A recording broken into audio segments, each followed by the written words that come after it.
Ricardo Semler is one of the world's most influential thinkers on organisational democracy, leadership and the future of work. As CEO of Semco, he built a globally celebrated model of trust and autonomy, where employees choose their bosses, set their own salaries and help lead decades of sustained growth. Returning to the global stage, Ricardo introduces his new vision for 2026. Organisations and schools don't need more change management, they need to be built for permanent change. His latest frameworks show how workplace and learning environments can thrive in a world where change is constant. We're grappling with change all the time. It's struggling with the idea that this is coming at us from all the angles, and now we need to understand AI and Gen Z and the change of the world. So how should leaders think about, say, endings of, say, systems, structures, roles and identity in their organizations today? When you think about the pyramid and the way we make decisions in corporations today, this is already entirely stuck. Ricardo, it was really great to meet you. How are you doing today? Wonderful. Ricardo, you've built entire industries around questioning assumptions. With the Relevance Initiative, can you please explain what it is and why do you feel now is the moment to revisit and rework how we work, learn and live? I think it's become clear that we're grappling with change all the time. It's struggling with the idea that this is coming at us from all the angles, and now we need to understand AI and Gen Z and the change of the world and so forth and so on. And what's clear, however, is that what is common to companies and schools in our life, et cetera, is that a lot of this has become very irrelevant to the meaning and to the structure in which we do things.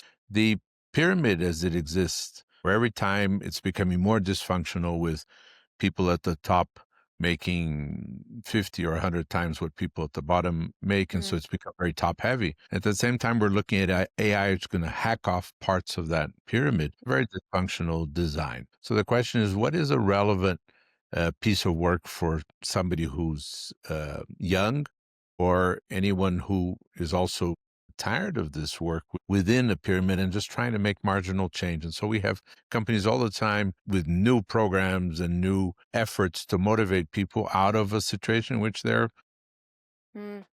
exhausted, let's say, a very old style of doing things. And so the relevance is really about how do you create something that is much more self-directed and is much easier to put together with what you'd like to do. So this be it cohorts at a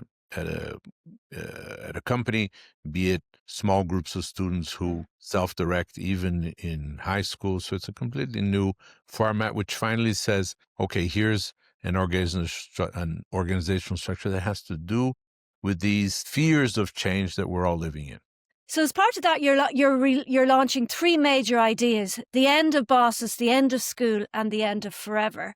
What problem do these end of frameworks collectively solve in 2025? When we think about events and cycles and so forth, it's obvious that a world that we all knew and that we were taught by parents and grandparents is no longer there. When we say, this is your career, this is your choice of spouse, and we're asking people to make decisions at 17 of how they want to spend the rest of their lives, in what area of work. We ask them in a company to think about where they want to be in 5 years' time, in 10 years' time. And that's all silly. We now live much shorter cycles, and cycles that many times we have to recognize that they have to end. And so before, when you said, look, I spent 4 years at this company and then I left, basically people would have looked at it to say, well, it didn't work very well, so are you trying something else? If you're in a 7-year marriage that didn't pan out after that, you're not in failed situations. You're in completely successful short cycles. And this is difficult for people to understand. And that a new definition of success is not how do you build out these things over the long time, but how many of these cycles you do and how you make it meaningful while you're at it. Meaning the moment you feel that cycle with that person in that school format, in that company, in that career are running out, and that the days that you're spending there are no longer, they don't have to be exciting and passionate all the time, which we know life is not that way. When you feel boy, there's something wrong here. This isn't really a meaningful use of my talent or what I'd like to do in my life. The courage to move on has to be increased. And I think that people are still expecting longevity in relationships with companies, with schools, with people, Mm-hmm. where in fact they may not be warranted anymore. And sometimes you're just re-extending something that should have finished a long time ago. And Yeah. Mm-hmm. consider it failure is a big part of the problem. It's just to understand it was successful while it lasted. And that's a completely different world. Right. It's kind of turning failure on its head, really, and making failure more like a positive thing than a negative thing. And remember that the years you spend in that career, in that job, or that person were not a failure at all. They Mm. were a cycle that had to end at a certain point, and that you're successful in taking whatever worked well with that and moving on to the next cycle Yeah. rather than considered, oh my God, that was a Yeah. problem. I learned, how am I resilient with failure? There was no failure whatsoever. This is, I think, what has to change. Yeah, absolutely. And you said in the past, permanence is an illusion and everything ends in cycles. So, how should leaders think about, say, endings like of, say, systems, structures, roles, and identity in their organizations today? When you think about the pyramid and the way we make decisions in corporations today, this is already entirely stuck because it requires still a military type rationale, which is the people from the top make a decision at a board meeting or with CEOs who then put together plans. And these plans they try to share with people and they try to get them excited about somebody else's plans. And Mm. this is very tiring because the question is, has it worked? Of course, it hasn't worked. If you look at the companies every 10 years on the stock exchange in London or in New York or in Mumbai, and you look at what happens in 10 years' time, almost no one survives. Everyone is reformatted, merged, acquired, because it's just an eternal cycle of effort that starts from the top to make other people follow, hoping that it's going to come through, and it doesn't. I Mm. invite, and I did several times at once with Fortune's 50 CEOs, I invited them to share what their 5-year plan looked like now Mm. from the plan of 5 years ago, and there was no connection. Wow. People are not even close to what they had planned 5 years before, and they're trying hard. So if they're supposed to grow at 4 or 5% a year, they'll go out and acquire companies and raise debt and so forth. But Mm. it's very artificial. It would not have happened organically. So Mm. Mm. the pyramids today are obviously not a good organizational format anymore. So we talk, for example, about the round pyramid. The round pyramid Mm. Yeah, exactly. is a version of that. It's where we say that, Mm. look, a cluster of people, a cohort of 8, 10 people, and that's the maximum anybody can work with. When you think about a sports team, a religious team, a battalion in an army, everywhere, when you look at our own families, we never deal with more than 6, 8, 10, 12 people. We may even have large families or large organizations, but we deal always with the same group of 10, let's say. Right. And Yeah. so recognizing that this cohort of approximately 10 people is all that we have, Mm. and that we know everything about each other when it's that small a group. This cohort is able to choose their own boss, anonymously reevaluate them every 6 months so that you have leadership that is authentic, that is legitimized by this process. And every one of the people in this cohort are on Slack or Trello or some other Mm. format. They're working together. They decide what it is that they're going to do with the next 6 months, which I think is the maximum time anyone can forecast. And then they go out to independent contractors, to giggers, to AI, and they use all of this to come back with whatever they agreed to do with the cohort and keep changing management or the Mm. leader and not make the leader have to go up a management ladder to make more money. So there's nothing wrong with people making much more money than their leader. This is something that I think is fixed in people's minds as a very Mm. silly Mm. reference, that you have to go up the ladder in the pyramid, because at this point, as these people go up the ladder, if they're not the right choice, and supposing they were very good before, otherwise they wouldn't have been promoted, and now they're not good at that, the next step is to fire them instead of Mm. being able to move back down in the pyramid. So when in this round pyramid concept, it's a circular organization that has very few hierarchical levels. Uh, Mm.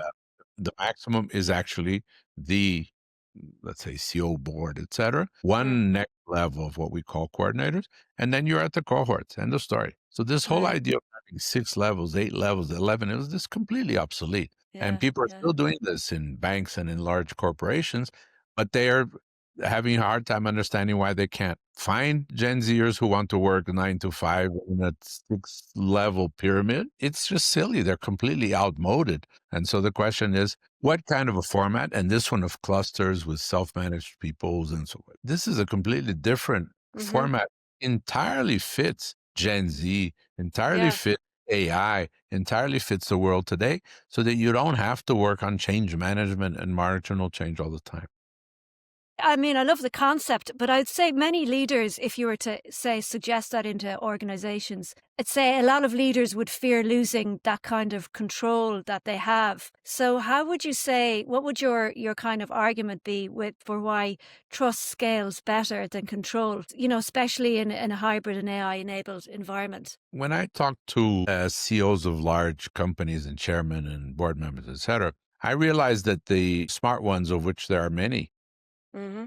they realize that this idea of control is just an illusion. It is not within their mindset to imagine that they have control. They play by the rules. So they approve a plan at the board level for 3 years, for 5 years. They go out and they put an execution model into it. They get people to participate and show enthusiasm, et cetera. But I don't think for 1 minute they really think that they have the slightest idea of where they're going to be in 3 years' time. And so the fact that they wrote it down and they believe in it and they make people work, et cetera, does not really jive with their intelligence and their internal and their intuition and their past experience, which is um, the only thing that will probably not happen in 5 years' time is whatever a beer company or a car company predicts, because there's not enough information available, and worse, Mm-hmm. if you actually want to do exactly as planned, you will do something stupid with something that you would not do, just to make sure that it looks that way, and you go back to the board and say, see, I told you that we'd have 30% growth, so we bought all these companies. And that stays on for somebody from 10 years from now to figure out.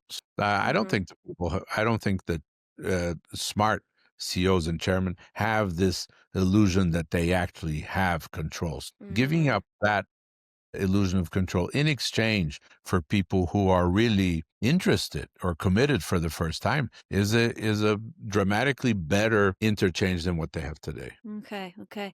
And so then with regards to, you've mentioned before, it is like this trust scan and how trust, transparency and psychological safety can now be measured. So what should CEOs actually do when the data shows low trust? Even their kind of data that people hire out when they're hoping it's going to be relatively truthful is not, because it's full of filters. Even when you say, I want to know what our employees really think of the company or the clients, et cetera.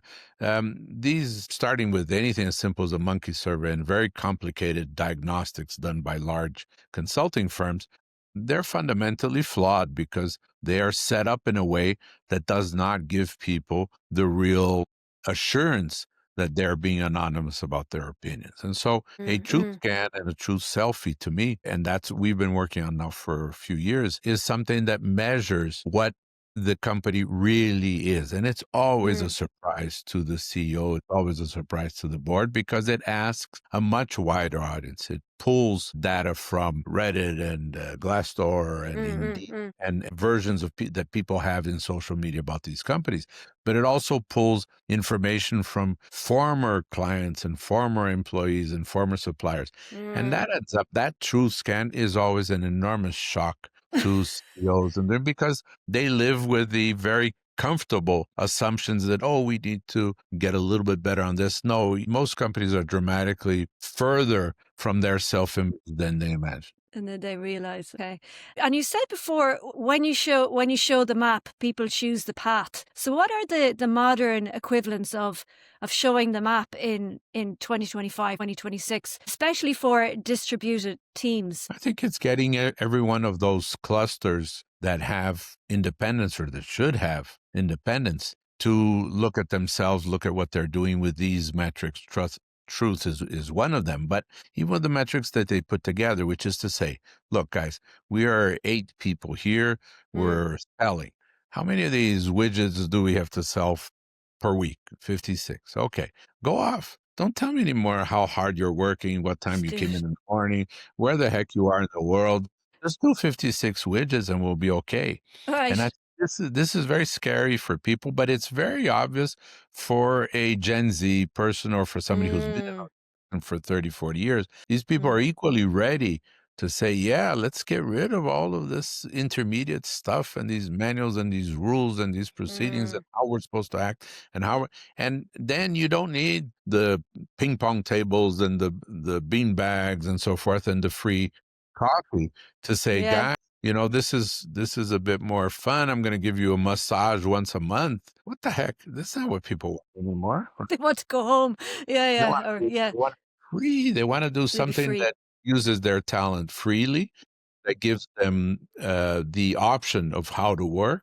Mm, Those times have been here for a long time, and companies. And you'd say, "Well, let me go to the Silicon Valley and see how they work at Google, Apple, Amazon." Nothing whatsoever has changed there. They're not different from Alfred Sloan's 1940 precepts on how management should be. It's entirely mm, pyramidal. It's entirely authorities out of their hands, and they have that limited freedom to do whatever they want in their little space. mm, But saying mm, you want to talk about something big, there's nothing big that you can talk about. You're stuck as a coder or as a biz developer, whatever it is, in your little room, but we'll pretend you can come dressed as you want. You can bring your dog. You can play ping pong. mm. That seems to be now you're free to do meaningful work. That's not the case at all. Absolutely, absolutely. And you've always advocated for the radical transparency, but in this era of AI, deep fakes and misinformation, how does transparency need to evolve to stay meaningful rather than performative? The transparency per se, everybody knows and can recognize truth when they see it. So the Mm, problem is not will you be tricked by what the company gave out as balance sheet items or how important it is or how profitable it is what you do. The question is, will the company give it to you? Will they tell you what mm, their people? When you see today, taking it again to, let's say, Silicon Valley, and you see coders who are go through a ringing process to go up one little level from 23 to level 22, and they're making $124,000 a year. Zuckerberg is hiring people for $250 million each at the same time. So the question is, what is truthful? So yeah. transparency is an issue of will the company give out the real information about how they make Mm, money, how much they make money, how much everyone gets paid. But there's no danger, let's say, of that being hijacked by false information, by fake mm, news, by anything of the sort, because it's all very simple and very close. The problem is, will the company give out that information? And what are they right. scared of when they don't? They're probably scared of the fact that they're paying people at the top numbers that we've never heard of. Yeah. The Yeah. kind of numbers are every time more jaw dropping, and that's because of the pyramid. Again, because of the idea that one person in the top is worth, in the case, let's say, of Elon Musk, I'm not even sure, but it could be that he is worth alone more than the sum of all of his employees in all of the world, in all of the factories, in all of Yeah. the offices. It could be. I don't know. But Wow. we are getting to that point where the ability to bullshit a board, intimidate a board, bully people, bully stockholders, so forth is so strong Mm, that eventually the idea that that one person needs anybody else is kind of silly. Theoretically, they could do everything alone, launch satellites and create cars, so yeah. forth, completely on their own if they spend 2 hours in the morning on their computer. And this is just complete distortion. And this Yeah. is the caricature. But of course, this is happening in banks. This is happening in beer companies. This is happening in mining companies in a proportion as well. And it's all Hmm. very, very unhealthy. It's all a very sick demonstration of how this capitalist pyramid structure deteriorates until it's a danger to itself. Yeah, yeah. And you've championed distributed decision making for decades. So, how does the 2026 version of distributed responsibility work in organizations where AI also makes decisions. I'd say that when you take, again, a cohort, or you take a small group of people who are deciding who should lead them and every 6 months anonymously evaluating them, you've kind of solved the problem, because AI is not taking over as head of the cohort. AI is still, and maybe 10, 20 years from now it won't be, but at this point it's still a tool. So Mm, for each of these 8 or 10 people who are in this team or in this cohort to go out and use AI freely is incentivized. There's no reason to think. But when you think about who are the people who are essential and need to be a full-time employee, that's something that needs to be reevaluated as mm, well. mm. We've been working on a product which we call Roll Up, ROLE. And Roll Up, what it does, it says, wait a second, let's have a look at this job description or whatever it is that's an opening. Is this something that definitely has to be in-house, can never be done by somebody outside? Mm-hmm. Is this something that's going to exist for sure 2, 3 years from now? And then let's match. Is this matching with the skills of that particular person for this? Could that person be an independent contractor? Could this be done with a person plus AI? This be done with a person plus AI plus an outside gigger plus an independent company plus a boutique company in New Zealand, all put together? And this, I think, is a completely new format which is Yeah, available, but yeah, companies hang on to that job description, hang on to that employee, hang on to this is what you have to do to be in the company. And it's silly. It's all not necessary anymore at all. yeah, absolutely. I mean, you've argued for a long time that work should really enhance life. So, I mean, that's kind of like what you're saying there. It's like, people should really enjoy their work more and what in their job. But what does that life work integration look like now? People are simultaneously they're hyper connected, but yet they're deeply lonely at the same time. There's no guarantee that uh, having the freedom to look for what you want to do that is meaningful will give you a higher chance of finding it. And that's a tough one. It's the same thing Mm, as, look, you're freer than you have ever been to use a dating app or anything digital to find a meaningful partner, and it hasn't gotten any easier. mm, The issue that, oh, I can get up later and I can work in the middle of the night, which is better for my biorhythm and so forth. mm. But finding work that is meaningful to yourself is still just as hard as it ever was. But I Yeah. think that the possibility that's out there to some extent is to say, okay, at least I don't have to have 2 alarm clocks and rush out of Mm, bed with mm. coffee in my go through 2 hours of traffic to get to a job, to sit there all day long and so forth. That's stupid beyond words. And it's still Yeah, active, I think, in maybe 70, 80% of all jobs in the yeah, world. yeah, We absolutely. sometimes we think and we talk to people, oh, I work at home and this and that, and I have all this. But that's not the truth. The truth is that you have people, a lot of corporate heads, who are terrorizing their employees about getting back to the office now. Yeah. Why? Because I want to see you. I want to make sure you're working. What the Mm. heck? In this day and age, or I'm going to tether something to your notebook or your iPhone so I know what you're doing. This is crazy, and there's a complete invasion of freedom, and the whole thing has gone awry in many respects, in the sense of the company thinking they have a right to knowing what's happening in your private life, because privacy has ceased to exist at all. We've all exchanged Yeah. privacy for comfort and convenience, right? But Mhm. privacy has gone the heck a long time ago. Yeah, Every time I yeah. get notices, which is like every 2, 3 weeks, from a hotel chain or from a credit card that all my data has been hacked, I don't do anything anymore. I don't even change my passport Do anymore. you not?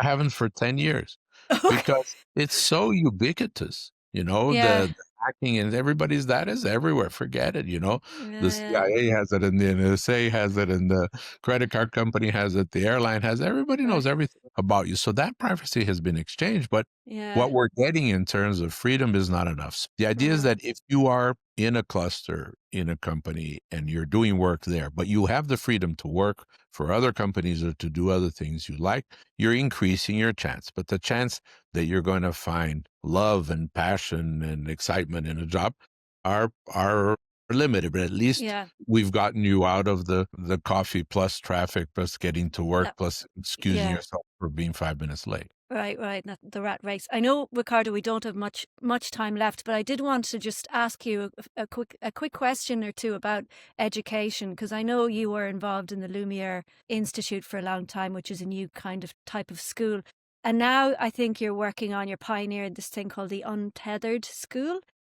What does that mean? And then, say, for even organizations, what does the future of learning, not like schooling, look like, according to you? Yeah, I think that the learning and the business formats are all the same thing. When I talk about the relevance initiative, which is how do you make all of your facets of life relevant? And when you look at Mm. our careers and what we're doing, the question is, where does that start? That starts when you're 2.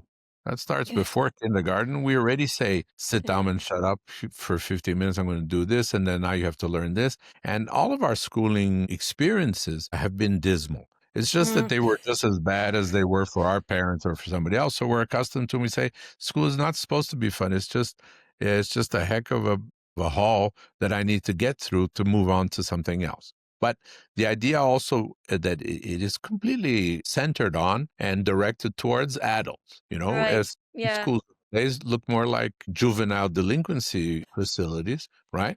And we're Yeah. worried about uh, do we have control? This is a silly idea that's still Mm. there. So untethered is a version of the same rationale as we've been talking about for the corporate world. Untethered is a system which says the following: look, if I take, instead of a school building with corridors, with a principal, with a headmaster, with a reception, with control, I say, Hmm. what is the idea here was to get kids to actually like to learn, which they do. People are very curious, but it has to be relevant to them.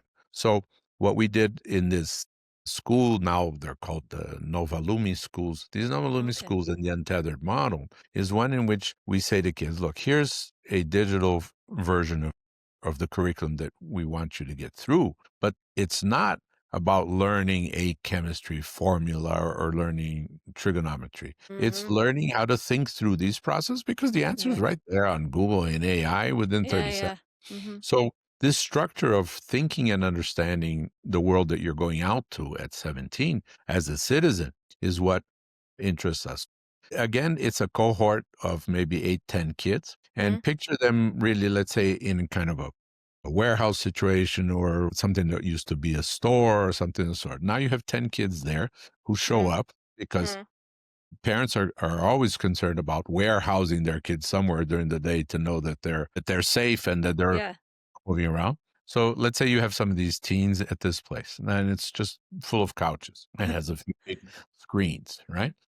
Okay. These kids will have on their notebook, they have a dashboard which says what they're going to do, and what they're going to do has to be relevant to them and has to have been brought up by them. And so Okay. they will do things like, for example, they'll get every day they get fed to them, and they can choose from 2 or 3 pieces of news that have come in from this morning or from yesterday. So a turbine fell off a plane on a UPS, which happened a few days ago. Though the question is, how the heck does a whole turbine fall off a Fall plane? off a plane. Or or it could be, why did a tsunami or an earthquake in Russia generate a tsunami in Asia, or what happened with a final kick at a soccer game that did this or did that. So they'll take that piece of news of the day, it's called Reading the World, and they'll look at that. And so Right. they, again, through AI, because through their screens, etc., they'll be able to look up to see what that means. They have a tutor there, which is an adult who facilitates this learning, but doesn't have to have the answers.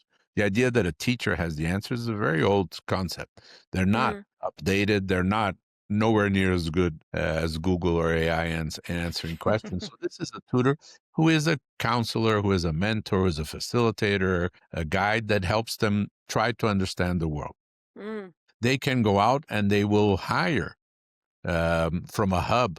They will hire school teachers or masters who know something about something they're interested in. So suddenly they get to Okay. something they don't know. They'll dial up a master anywhere in the world, and somebody will come in from Korea with online real-time translation, and we'll tell them something about Picasso that they were interested, or something about a soccer move or a boxing championship or a Mm. fashion Mm. Mm.